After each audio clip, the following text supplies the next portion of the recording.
Donald Trump annonce des droits de douane de 30% contre l'Union européenne. Ursula von der Leyen se dit prête à poursuivre les négociations. Le Premier ministre slovaque Robert Fico dit vouloir trouver un accord avec l'UE sur les sanctions contre la Russie d'ici mardi. Lors d'un discours prononcé à Ankara, le président turc Recep Tayyip Erdogan s'est félicité du désarmement du groupe kurde PKK. Une coupure de l'alimentation en carburant serait à l'origine du crash du Boeing 787 d'Air India selon l'enquête préliminaire.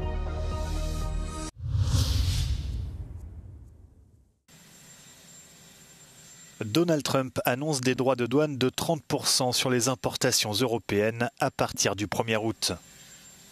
Dans un courrier envoyé à la présidente de la Commission européenne, Ursula von der Leyen, le président américain justifie cette hausse des taxes en pointant ce qu'il estime être un déséquilibre commercial. L'Union européenne n'a pas tardé à réagir. Dans un communiqué, Ursula von der Leyen affirme être prête à continuer à œuvrer en vue d'un accord. Mais la présidente de la Commission avertit aussi que des contre-mesures seront prises si nécessaire afin de préserver les intérêts de l'UE. Donald Trump a également décidé d'imposer des droits de douane de 30% sur les produits mexicains, évoquant le rôle du Mexique dans l'acheminement de drogue vers les États-Unis.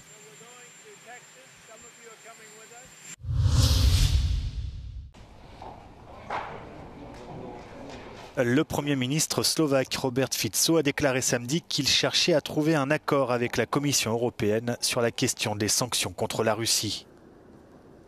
La Slovaquie bloque le 18e train de sanctions de l'UE contre Moscou en raison d'un désaccord sur une proposition distincte de la Commission, l'arrêt de toutes les importations de gaz russe à partir de 2028. Selon Bratislava, cela pourrait entraîner des hausses de prix des frais de transit ainsi qu'une demande de dommages et intérêts de la part du fournisseur de gaz russe, Gazprom. Robert Fico veut obtenir des garanties de l'UE que la Slovaquie ne souffrira pas trop de l'arrêt des livraisons de gaz russe. Il dit vouloir parvenir à un accord avec la Commission d'ici mardi.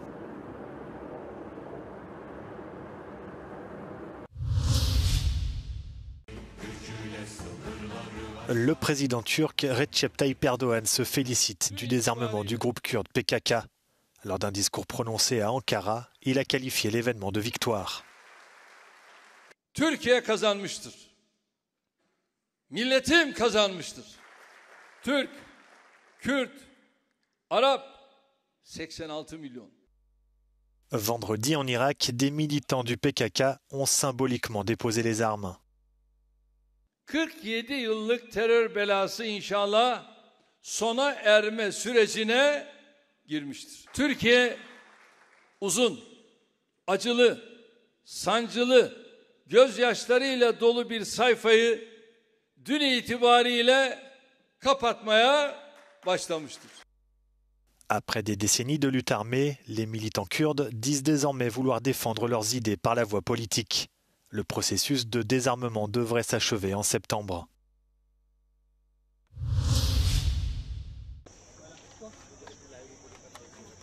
Une coupure de l'alimentation en carburant serait à l'origine du crash du Boeing 787 d'Air India le 12 juin dernier, selon l'enquête préliminaire.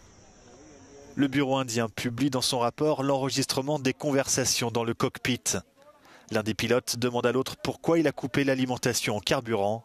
Le second pilote répond qu'il ne l'a pas fait. S'ensuit un signal de détresse. 30 secondes après avoir décollé, l'avion s'écrase sur des habitations. Bilan, 260 morts, un seul passager a survécu à l'accident. L'enquête se poursuit. Elle devra déterminer pourquoi les interrupteurs d'alimentation se sont subitement mis en position arrêt après le décollage.